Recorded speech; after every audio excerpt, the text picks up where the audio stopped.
Good morning, everybody. Welcome back to my channel, Gardening with One Knee in Zone 5B. My name is Janelle. I'm here to help take the intimidation out of gardening. Over winter, I read, and I'm going to use something out of this book. It's not being sponsored, but this is an excellent starter book for anybody that wants to get into like herbal medicines.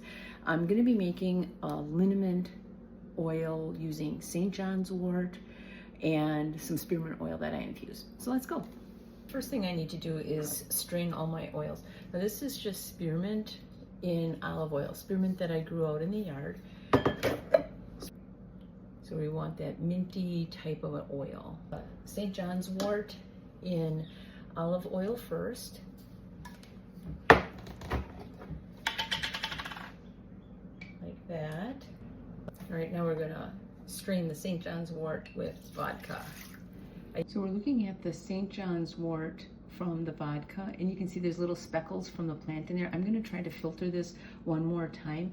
Same thing goes for the St. John's wort in the olive oil.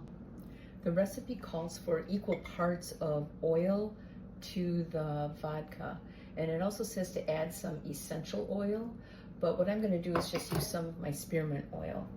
So filtering it a second time really cleared it up. That's the St. John's wort in vodka, and this is the St. John's wort in oil. Now, since we want a 50-50 mixture of this, and I'm a little shy on the St. John's wort in oil, I'm going to add a little bit of the spearmint oil because I wanted to have that minty sensation. And that's kind of cool. You can see how the colors separate. And then all I'm going to be doing is adding the alcohol portion, like that. So this is going to be my liniment oil. You can see how everything kind of separates. So this is something that you're going to have to shake each time before you use it to make sure everything mixes up again.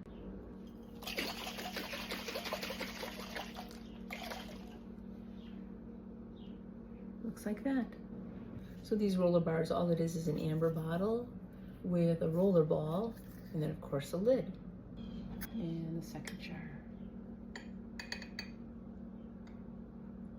And I'm going to have some. I remembered that I saved an old yeast jar, so I can store my leftover here in this.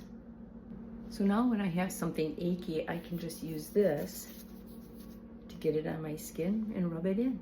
I hope you found this video informative. Please like, follow, share, subscribe. Tell all your friends. I'll see you in the next video. Have a great day. Bye.